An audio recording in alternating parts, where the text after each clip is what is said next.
Hello everyone.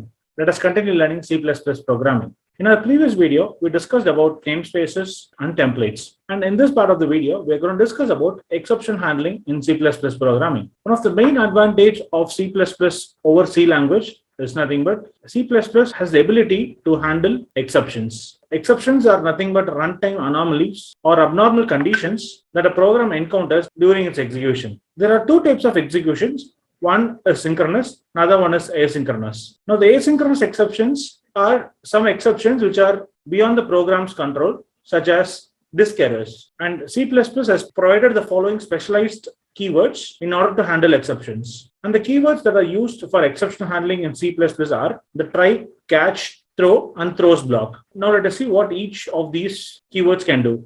Try block. Now, try block is basically a block of code that is expected part of the code where a possible exception could occur. Now, catch block represents a block of code that is executed when a particular form of error or exception is thrown. Throw is basically a keyword that is used to throw the exception, also used to list the exceptions that a function throws. But the throw cannot handle the exception on its own. It certainly needs a catch block in place to handle those exceptions. Before we begin with the coding part of the exception handling, now, the primary question is why exception handling is necessary. Now, there are a few pointers which we would like to discuss to specify why exception handling is a crucial component in any programming language. Number one, exception handling block gives you a separation of error handling situations, gives you a separation of error handling codes segregated from our normal codes.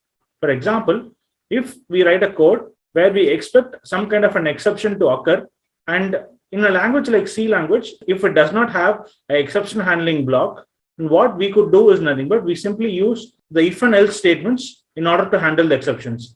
For example, let's create a new file, a C programming file basically, hash include. Let's save the file as exception.c, and let's begin with the header file include of standard input output.h. Into main, and where I have two variables a comma b, and let me read the variables from the user. %d space %d comma ampersand a comma ampersand b, and what I'll print here is nothing but printf %d result comma a divided by b. So I'll divide a by b and print it, and finally I'll print one more message saying printf /n success, and I'll end with the return 0 statement. Now let me compile this code with our GCC compiler, GCC space exception.c -o ex cptaoin exception. And since this code doesn't look, the compilation is successful, let's execute the same code again. Exception. And when I provide the number of 120 and 6, it divides and gives me the answer as 20.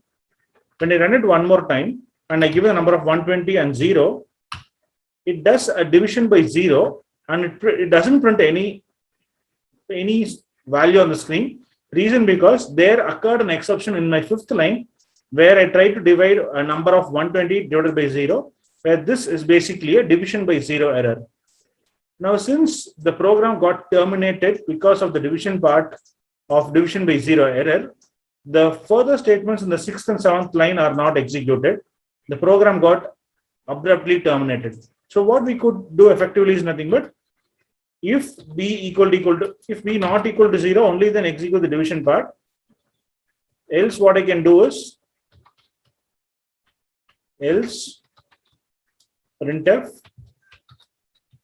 division by 0 not possible. Yes, now let me compile this. Semicolon missing. Let's clear the screen. Let's compile it one more time. So let us run this time with the similar values of 120 and 6. It prints 20 result and success. And let's run it for a value of 0. Even now, what it does is nothing but it checks the if condition block. Since b is equal to 0, it says division by 0 is not possible. And finally, it prints success and ends my ends the execution of the main function successfully without any abrupt termination.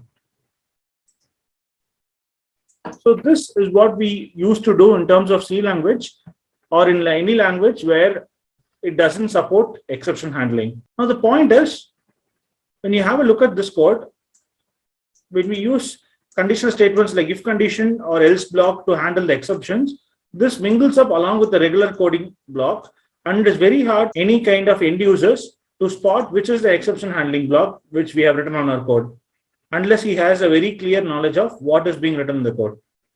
And now this makes the readability of the code a bit difficult.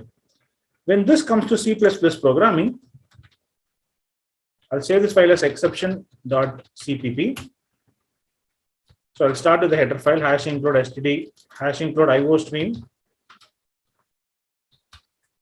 using namespace, standard namespace, and in my main function, again I'll declare two variables a comma b, whose value I'll read from the user a, b, and I'll use a try block if b equal to 0. Then we throw b. Let's compile it one more time. Let us run it this time. It waits for a number input. I say 104. It says the result is 25, and it prints a statement after throw and prints success. So whatever is present is that the catch block is not caught. Reason because in the throw condition will be executed only if b value is equal to 0. Okay. Let us recompile it one more time.